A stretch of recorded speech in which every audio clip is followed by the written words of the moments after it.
Vâng. to see what the Taliban will announce, and trying to get as little involved as possible. For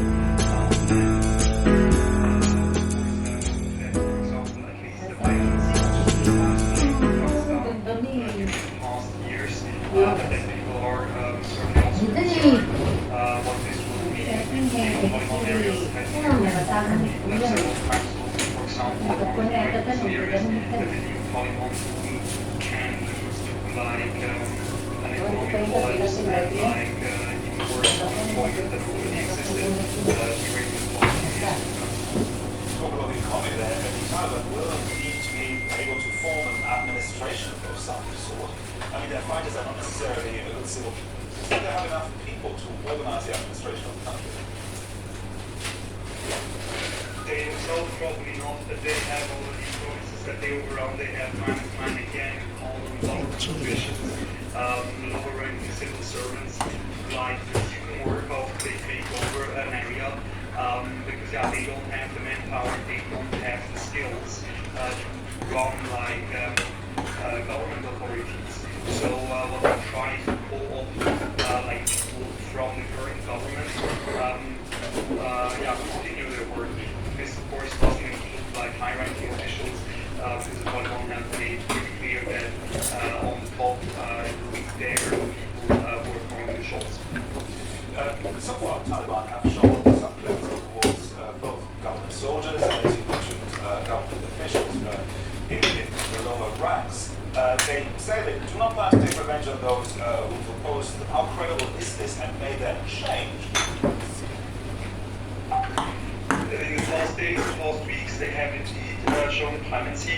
They seem to have been part of an orchestrated effort to like show the people of Afghanistan, especially government forces, kind of you don't have to worry when we take over, we won't harm you. So what's the point in continuing fighting if you can like surrender and you have nothing to worry? And this is not only propaganda, what's confirmed to me by several government officials who have like surrendered in the past days, past weeks. That they were rather surprised how well they were treated by the Taliban.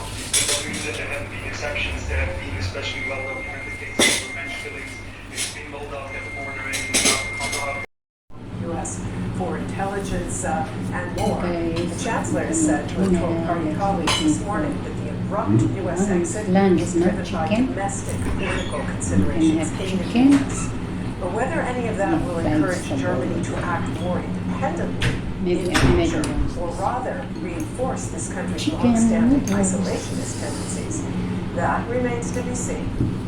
The elections you just mentioned, then how important will this topic of Afghanistan be in the upcoming elections?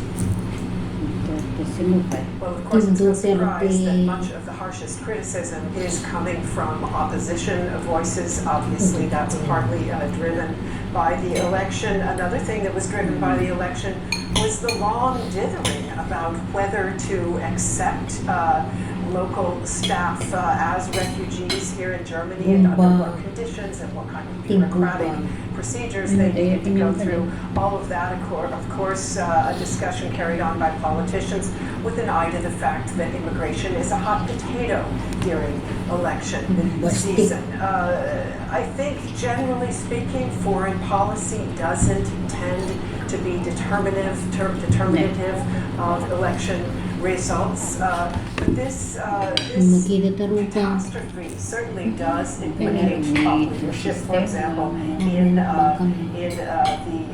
foreign ministry, and perhaps that could redound to some degree to their detriment going forward. Melinda, the Chancellor Merkel reportedly told party colleagues this morning, quote, "We will be dealing with this for a very long time to come." What does she have in mind there?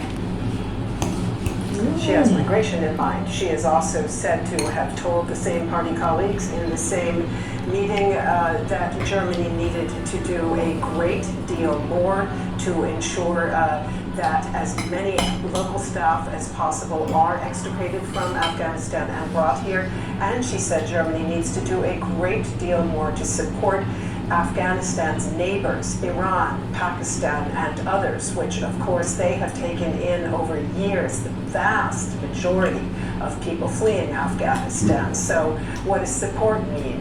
Financial aid and more. And clearly the idea is that thereby one would hope to keep people in those countries, which is also part of international migration law, to try to keep people as close to the country of origin as possible.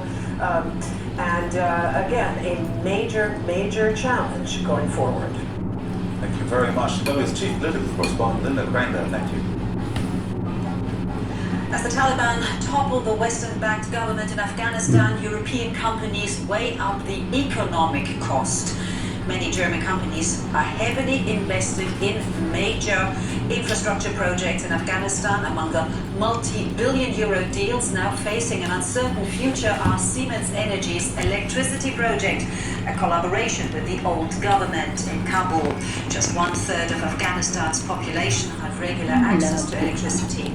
And a German government-backed airport project in Afghanistan's fourth largest city, Mazar-e-Sharif, is now in Taliban hands. Now, for more on the situation, I'm joined by Tilman Brück. He is the founder and director of ISDC, that's the International Security and Development Center here in Berlin. Good to have you with us. First of all, there are, of course, many European investors, many European companies, including Siemens, invested and active in Afghanistan. Given these dramatic developments, is business right now actually still an option? No, I don't think it is. I think the Taliban, by their nature and by their ideology, are not interested in foreign investors, and they're not interested in economic growth. They have a different agenda, and they will actually relish to put themselves apart. But I think there's a second layer to this. There's the question, sort of from a moral point of view, also, whether foreign investors would want to cut deals with this regime, which will definitely reject Western values at their core. But not investing in the country also means that you abandon the population there, the population that is right now at the mercy of the Taliban, and on top of it, they're now looking at economic loss. Yes, I think we are seeing the international community at large, at least the Western international community at large, the ones who have been heavily involved militarily over the last 20 years, abandoning Afghanistan. I think that's what the images from the weekend and today from Kabul airport show very clearly. The economy mostly was dependent on aid and drugs and maybe a little bit of agriculture. So I think the scope for private sector-led investment growth was always very limited, and is even more limited in the absence of Western allies on the ground. Now, of course, this is the first government that's been toppled. We've seen other areas and regions where the government has fallen amongst either a military coup or Islamists, as in this case. Now, given that experience, what are the key indicators for the outside world, for foreign aid, for example, to determine whether this Taliban regime is trustworthy, as they claim to be? Yes, I think one has to take all of their claims at the moment with a pinch of salt. Their past record is not good.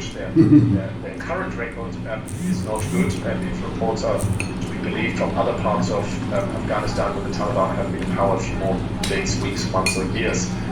So basically, they would need to commit to some basic package of Western values or universal values, if you like. Now, Western governments do business and do give aid to countries where the human rights records are imperfect. But I think there's a minimum threshold that we have to maintain, including the rights of women and girls. And I'm very skeptical that the current or the new incoming Taliban regime would stick to that. All right, Tilman Brück, founder and director of the International Security and Development Center in Berlin. Thank you so much for your time. My pleasure. Nothing for this. Not they want the money.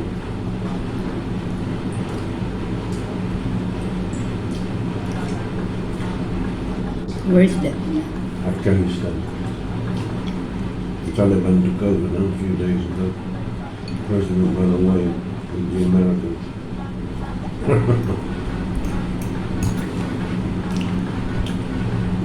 revenge.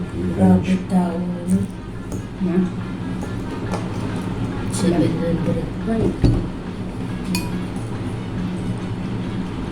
Sinetan. Ay, hindi ito. Tambunador na pulingitan. The Taliban has declared it wants peaceful relations with other countries. In its first news conflict with the government or foreign forces. But reports of Taliban role in cities captured during the group's advance Matinikan ako sa noodles. backs these promises. We have pardoned anyone, all those who would fall against us. We don't want a repeat of war. We want to do away with the factors of conflict. So the Islamic Emirates of Afghanistan is not in any conflict with anybody. We want the fighting to end. You're also not happy when I said I The might Islamic Emirate of Afghanistan is committed to the rights of women Okay. in the framework of Sharia. Because Our we're in a state club rights together. work in different sectors on the basis of Huh? strengthening Because we're in a club education, together. health,